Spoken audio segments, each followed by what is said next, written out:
Welcome to the Tennessee Valley Unitarian Universalist Church. As the poet Rumi once wrote, out beyond ideas of wrongdoing or right-doing, there is a field. I'll meet you there. When the soul lies down in the grass and the world is too full to talk about, and ideas language and even the phrase each other does not make any sense anymore. Come, let us worship together.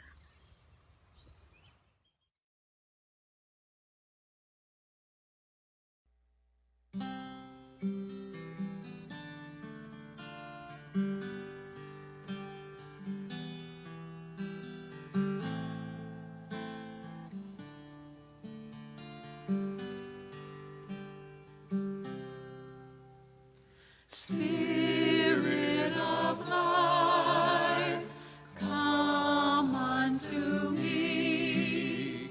Sing in my heart all the stirrings of compassion.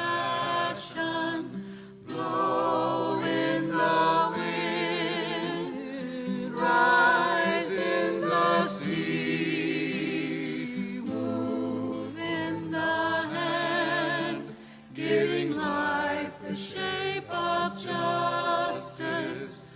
Roots hold me close, wings set me free. Spirit of life, come to me, come to me.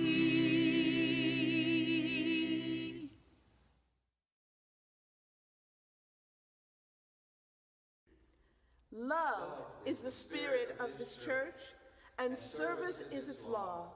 To dwell together in peace, to seek the truth in love, and to help one another. This is our great covenant.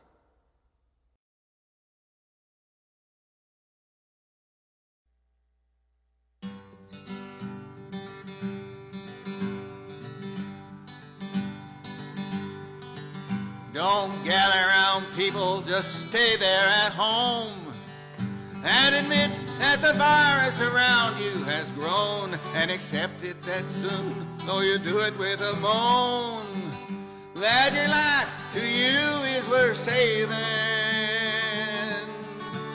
Then you'd better start straight or you'll sink like a stone, for the times they are changing.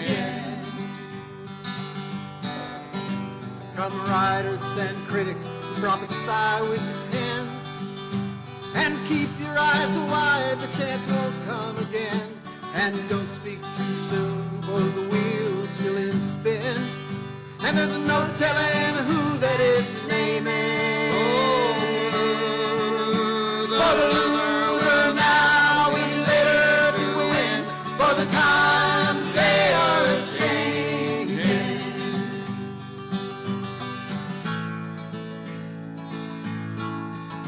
Come senators, congressmen, please heed the call.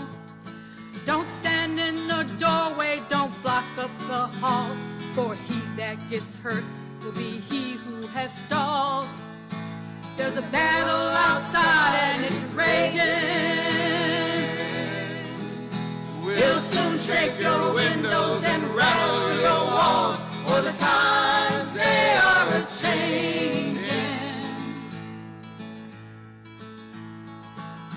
Come mothers and fathers throughout the land, and don't criticize what you can't understand. Your sons and your daughters are beyond your command.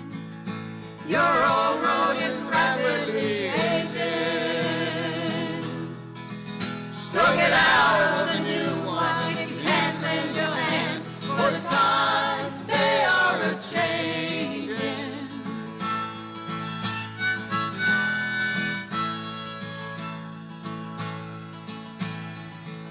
The line is drawn, the curse is cast.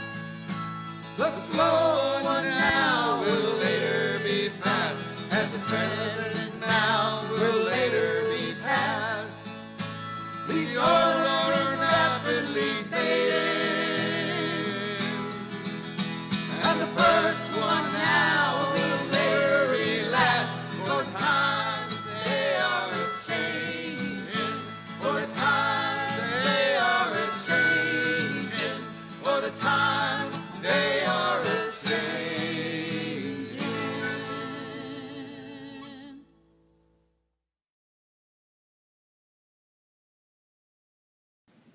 Hello. I'm going to share a story this morning that is one of my favorite books that is in the collection of our Children's Diversity and Justice Library. It's one of the best resources we have. I'm so happy that our congregation has brought this little library to life as a free community lending library focused around lifting up the stories by and about people in communities that are underrepresented in mainstream literature, particularly children's lit. And we just did a story time on Tuesday morning around stories that engaged children in learning about racism and white supremacy. And we are doing a story time every single Tuesday morning, so we encourage folks to join us for that. But we also wanted to share a story this morning in our service. It feels like a really good time to share this story. It is by Kwame Alexander and illustrated by Kadir Nelson, and it is a story called The Undefeated. This is for the unforgettable, the swift and sweet ones who hurled history and opened a world of possible. The ones who survived America by any means necessary, and the ones who didn't. This is for the undeniable, the ones who scored with chains on one hand and faith in the other. This is for the unflappable, the sophisticated ones who box adversity and tackle vision, who shine their light for the world to see and don't stop till the break of dawn. This is for the unafraid, the audacious ones who carried the red, white, and weary blues on the battlefield to save an imperfect union. The righteous marching ones who sang, "We shall not be moved," because Black lives matter. This is for the unspeakable. This is for the unspeakable. This is for the unspeakable. This is for the unlimited, unstoppable ones, the dreamers and doers who swim across the big sea of our imagination and show us the majestic shores of the promised land. The Wilma Rudolphs, the Muhammad Alis, the Althea Gibbons, the Jesse Owenses, the Jordans and the LeBrons, the Serenas and the Cheryls, the Reese Whitleys, and the undiscovered. This is for the unbelievable, the we real cool ones. This is for the unbending, the black as the night is beautiful ones. This is for the underdogs and the uncertain, the unspoken but no longer untitled. This is for the undefeated. This is for you, and you, and you, and you. This is for us.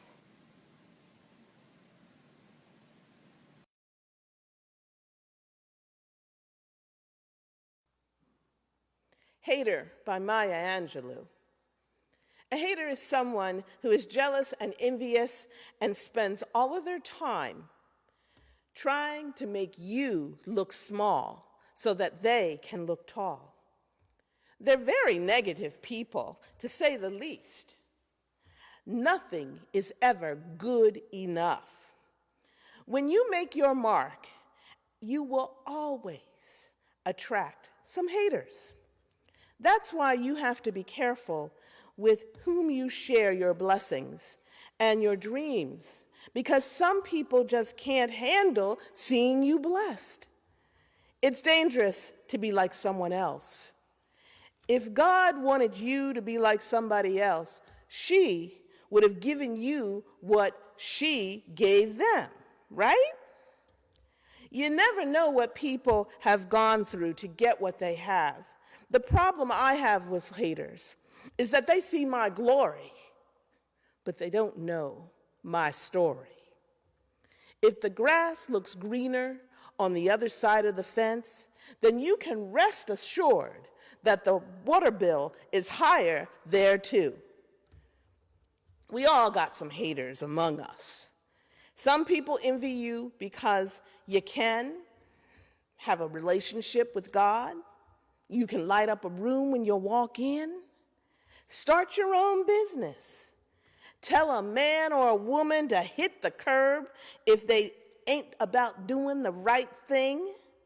Raise your children without the benefit of another parent being in the household. Haters can't stand to see you happy.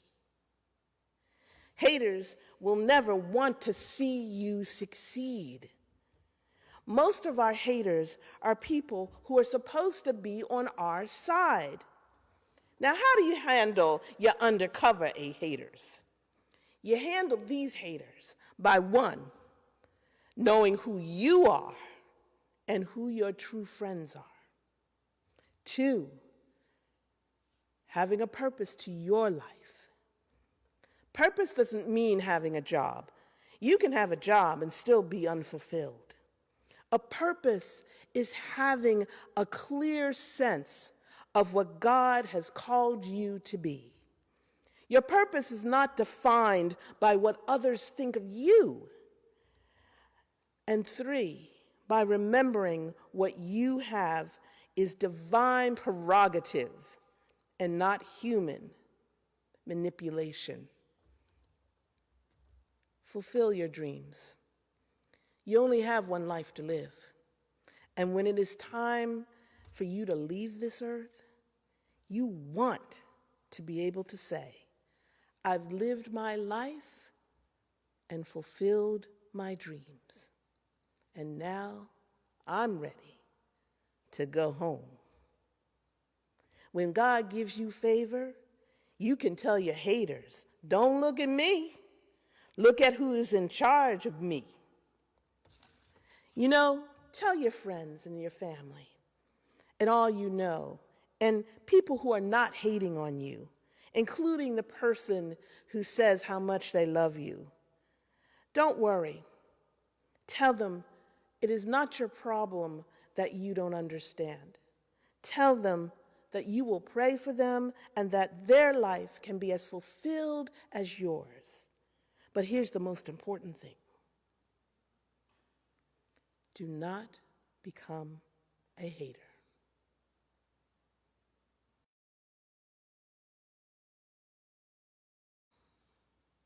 Prayer for victims and perpetrators of injustice. This is a prayer for justice. Micah speaks that the Lord wants us to show love, mercy, and justice, and to walk humbly. So for justice, I raise this prayer. For all those who have fallen victim to hatred and inhumanity, for those loved ones who are left behind to mourn, for the souls of those whose hearts are cold. Lord, hear our prayer. For the children who are being born into this world of conflict and violence, for women and mothers who suffer needlessly, Lord, hear our prayer. For all those who have been forced into unemployment, who long to return to work, for all those who struggle to support their families, oh, higher one, please hear our prayer. For the men in uniform who are misguided in their thinking, that their bullets will bring about peace. And for those who feel called to conscientiously object to military orders. Lord, hear our prayer. For children who cry in their beds at night and wonder, what have I done? For mothers and fathers who must try to explain the unexplainable. Great One, hear our prayer. For all the children who have died before their time, for the soldiers who have allowed their uniform to strip them of their humanity, for the healers who are denied the opportunity to use their gifts. God, hear our prayer. For the redemption of souls of both victim and perpetrator, for those who are committed themselves to the forgiveness of sins. Beloved one, hear our prayer.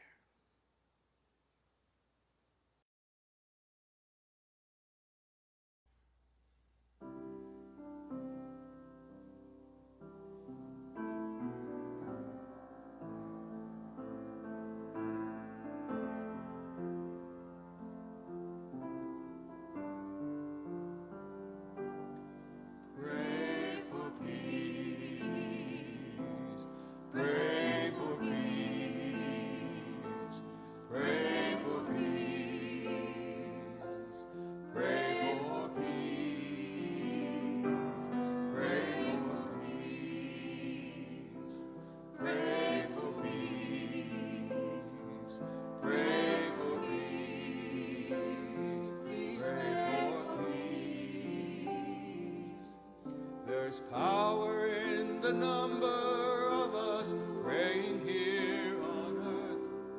We're asking for a miracle to let your voice be the first.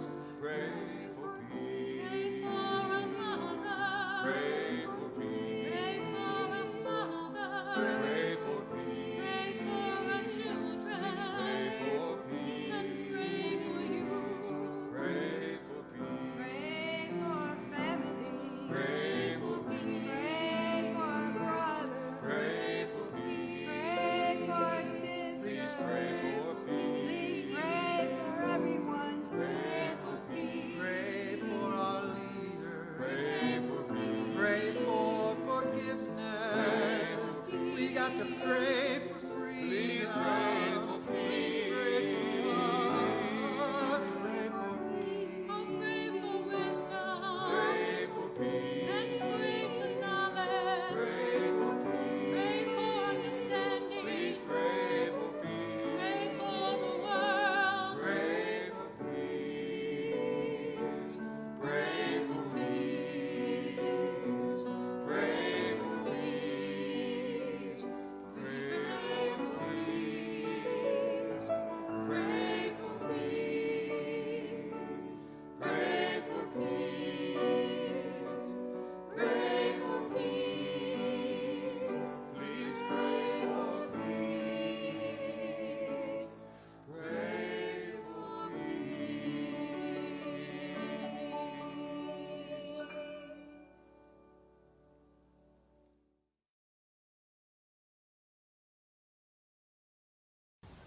Good morning. Thank you for joining us here at TVUUC. Today is a designated offering Sunday. What that means is that all contributions that come in that are not designated as a pledge will go to the designated offering organization. This week that offering organization is the Knoxville branch of the NAACP. The way you can give is you can go to tvuuc.org/give, or you can text give to the number 73256, type in TVUUC and the amount that you would give. Once again, thank you for joining us. We hope that you have a great day. I'm Gordon Gibson. And I'm Judy Gibson. In the early 20th century, the National NAACP was founded with two Unitarians, crucial members of that founding body. Last year, our Knoxville branch of the NAACP celebrated its centennial of founding. What is the mission of the NAACP? Well, the mission of the NAACP is to ensure the political, educational, social, and economic equality of rights of all persons, and to eliminate race-based discrimination. The Knoxville branch of the National Association for the Advancement of Colored People is actively working on issues of voter registration, education and turnout, issues of educational policy and underfunding of our schools, housing issues, climate and environmental justice, and several other issues. And today's offering is going to be shared between the Knoxville branch, NAACP, and the church in support of this work. So please be generous to your church and to the NAACP. And you can watch online for some information on how you could become a member, along with us, of the NAACP and continuously support the work.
When I was a student at the University of Tennessee, I had the privilege to attend some lectures that were given by Alex Haley.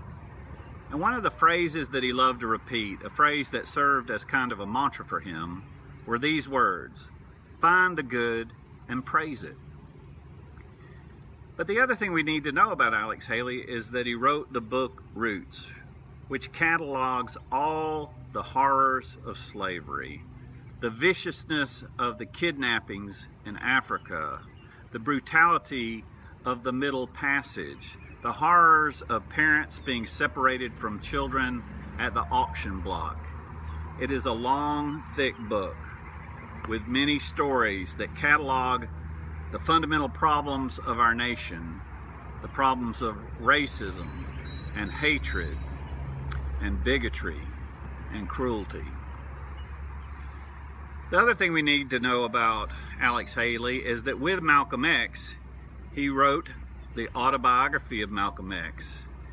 And if we remember Malcolm X for anything, it was his capacity to see the evil and name it, to see the evil and condemn it, to see the evil and protest it. So we need to remember that Alex Haley and Malcolm X were friends. Indeed, after the assassination of Malcolm X, Alex Haley put his daughter through college. Theirs was a friendship. And I think it illustrates something that we all need to do. We need to bring together those parts of ourselves, those impulses, to find the good and praise it, and to see the evil and name it. We need to find peace between these impulses in ourselves before we'll ever have peace in the world. We need to be able to find the good and praise it, and see the evil and change it. Anybody who's been into my office when I'm on vacation knows that Yoda sits in my chair when I'm away. And it may seem like a big leap from Alex Haley and Malcolm X to Yoda, but Yoda once said something that's relevant for our topic today. He said, "Fear is the path to the dark side, for fear leads to anger, anger leads to hate, and hate leads to suffering." But sometimes I do think fear does create a lot of problems, and fear does lead to hate. But sometimes I think there's another dynamic at work. I think there is some part of us that loves to hate. Newspaper columnist Mike Royko wrote about growing up in Chicago, and he used to love to go to the Chicago Cubs games, where he loved to hate the New York Yankees. Now, maybe you grew up in New York going to Yankees games, and you loved to hate the Chicago Cubs. But whoever we are, wherever we grew up, there is something about our experiences in childhood that there are those moments when we love to hate. When the opposing team makes a penalty and everybody goes, boo, there's some part of us that loves to hate. Here at the University of Tennessee, in Neyland Stadium, when the opposing team just walks onto the field, people boo. They haven't even had a chance to do anything wrong. They haven't even had a chance to commit a penalty. There's just something in the human nature that loves to hate, that loves an adversary, that loves an opposing team of some kind. There's just, that brings out that quality in us that wants to boo, that wants to love to hate. I remember when I went to the first Star Wars movie and the villain Darth Vader came out, and everybody booed, and it was fun because we knew it was really obvious who the villain was. And I think that's the way of a lot of our childhood experiences. A lot of our childhood shows give us someone we love to hate. I remember growing up watching Lost in Space, and Robot would come on and say, "Warning, warning, warning, Will Robinson." And every week it was a different monster. Space had lots of monsters, and we could be scared of the monster and proud when they triumphed over the monster. If you ever watch Doctor Who, there's a universe of villains that it's fun to hate, the Daleks and other creatures. And if you're like, I'm showing my geek status, like if you watch Star Trek, phasers on stun.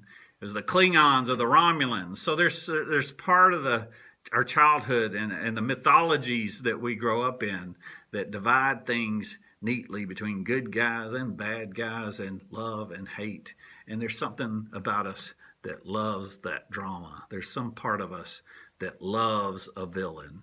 And we bring that into our politics, and we bring it into other aspects of our adult life. So sometimes fear does lead to the dark side, but sometimes it's something different. Sometimes what leads us to the dark side is that we love to hate. However, even this language is problematic that associates the dark side with evil and the light side with good, that associates black with bad and white with good. After all, Darth Vader wore black and Luke Skywalker wore white. And yet, George Floyd was black, and the police officer who killed him was white. So we really do need to rethink our mythology, and our language. My friend Jackie James of blessed memory helped me edit a children's book, and she taught me a great respect for the power of words.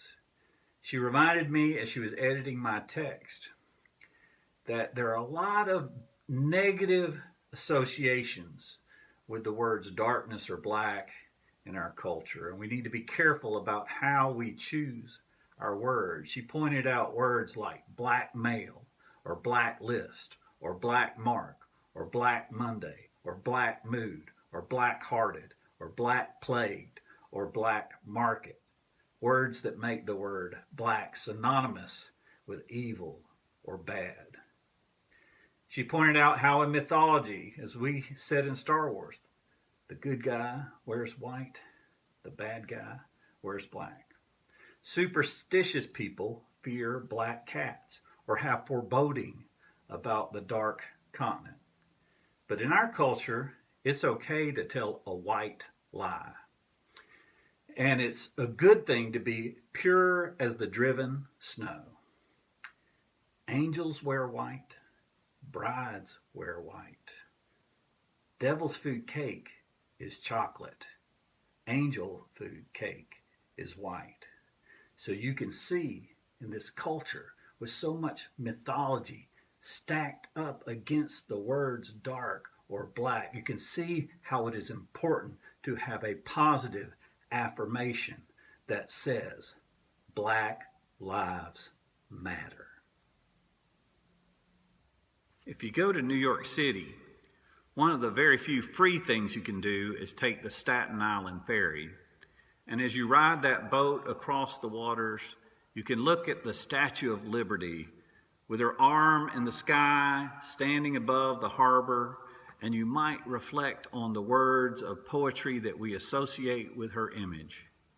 Give me your tired, your poor, your huddled masses, yearning to breathe free.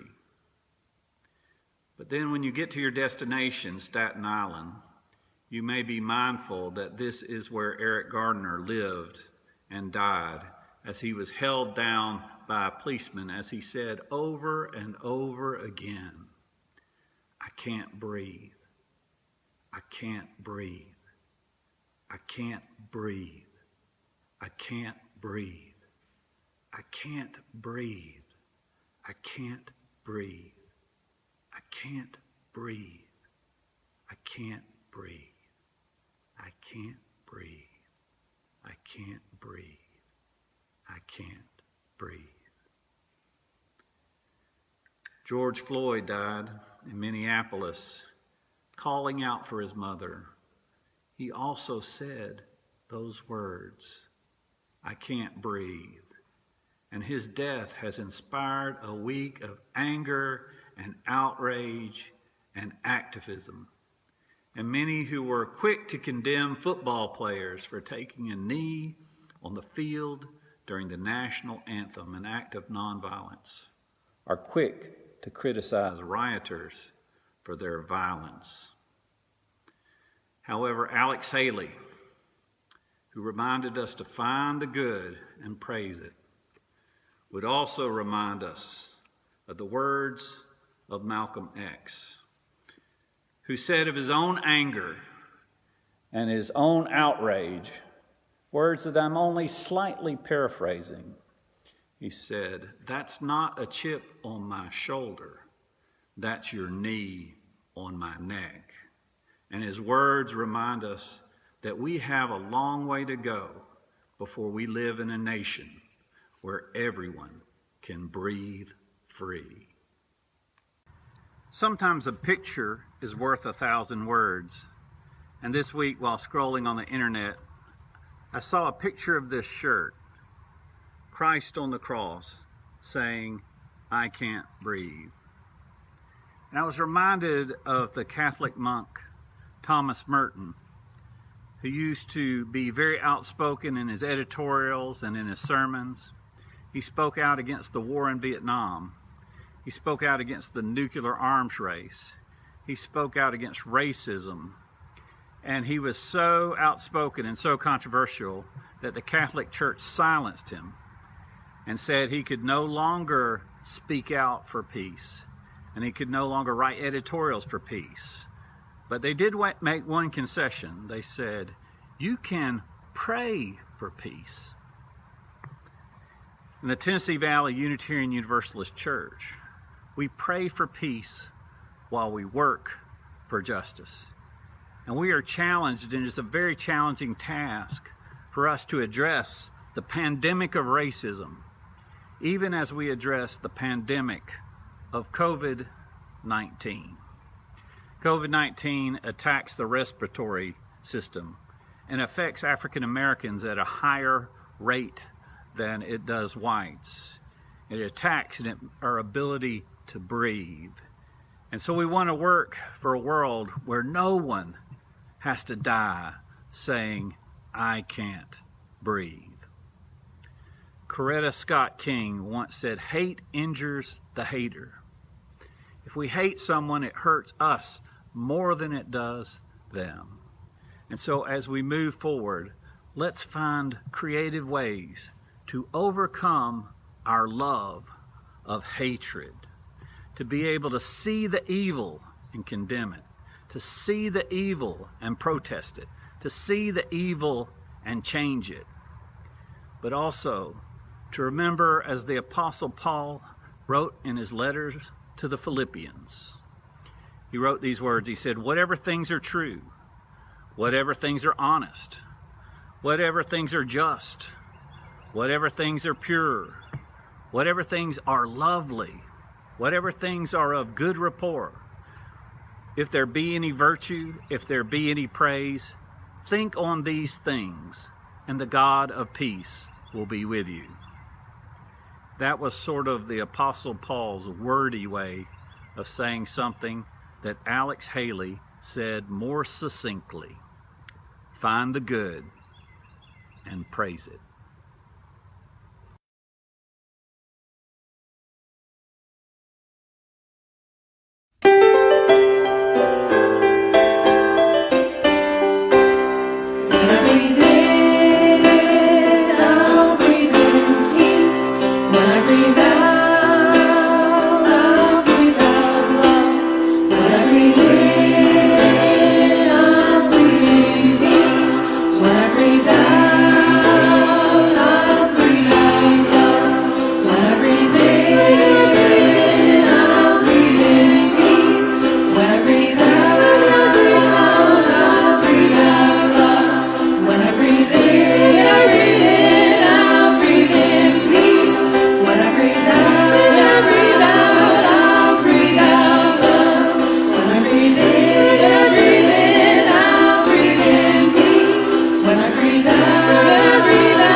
Prophetic Church, the world awaits your liberating ministry. Always live in the power of love and proclaim the truth that makes us free.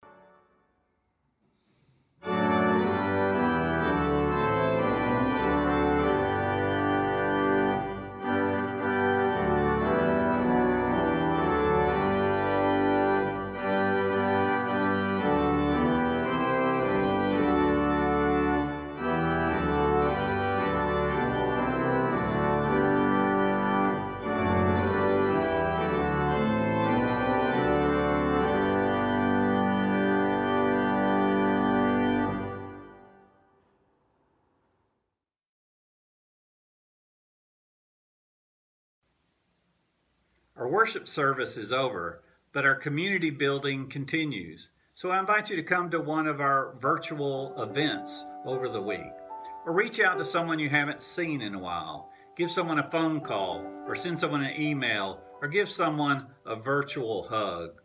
Our worship service is over, but our connection to each other continues. Go in peace.